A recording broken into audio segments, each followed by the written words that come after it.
let's bring in our guest to discuss the unprecedented move in the United States. Now, we have President Emeritus Corporate Council on Africa, Stephen Hayes, he joins us from Washington, D.C. It's good to have you join us on The World Now on TVC. First off, let me ask you, how do you feel hearing all of this chaos and drama in the House?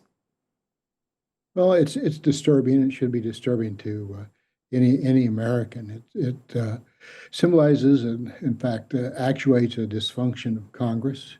It's the first time in history that that has happened, and so I think almost any American should be disturbed by this. It also brings into question the ability to work together in this country any longer.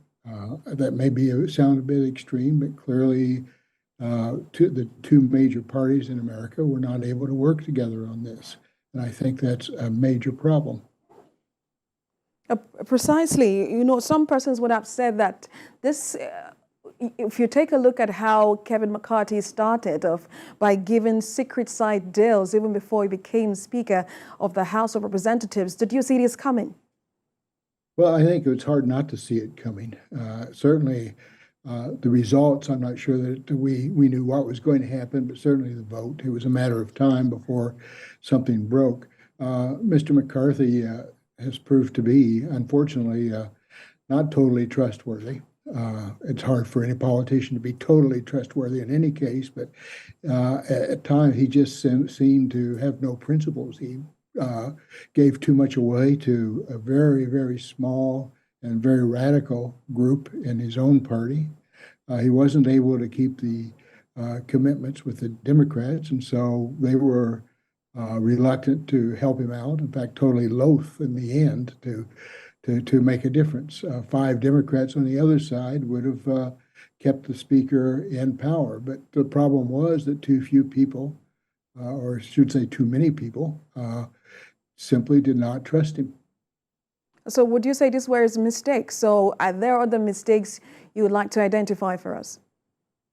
Well, I think the mistakes were several, but the biggest one is simply giving away the principles and the history of Congress for the sake of his own election. And that's what happened, as you rightly noted, that's what happened to get himself elected.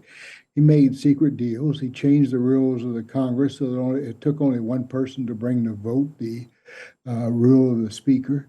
And that one person stepped up, unfortunately.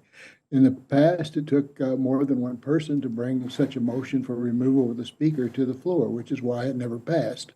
So it was never really successful. So that was one mistake. The second mistake was the Democrats, and President Biden claimed he did make a deal on support of Ukraine. He backed away from that. He came out very strongly against what had happened January 6th in the insurrection, and then 2 to 6 weeks later, I don't remember the exact time frame, he runs down to President Trump and changes his tune. He simply lacked a backbone to stand up to these people.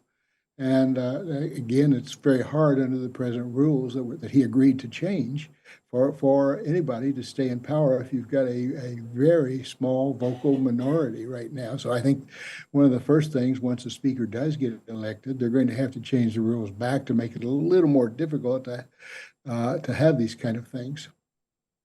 So all it took was just 8 rebels and the Democrats to give that 216-210 final vote.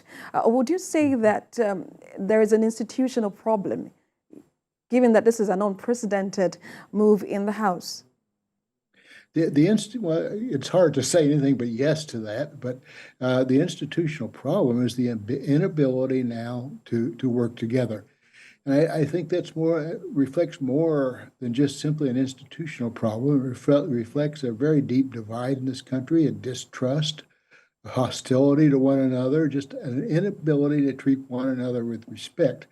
And that seems to be permeating all the way down in society these days. I think social media has played a big role in that. I think the nature of economics in America has also played a role in that. But yes, it is. It reflects a major problem institutionally. I think it reflects a major problem nationally.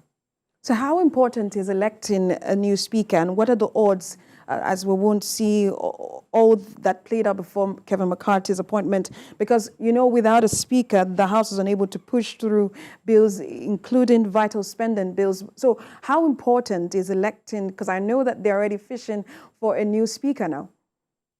Well, obviously, it's important. You can't run Congress without the speaker or the chairman. In a sense, he's the chairman of the board, so you can't run Congress without a speaker. They're not without a speaker because they do have the second in command, Patrick Henry, as acting speaker, and he will supervise the next election, which supposedly is presumably will be next week, but it's always possible that gets postponed because of backroom politics.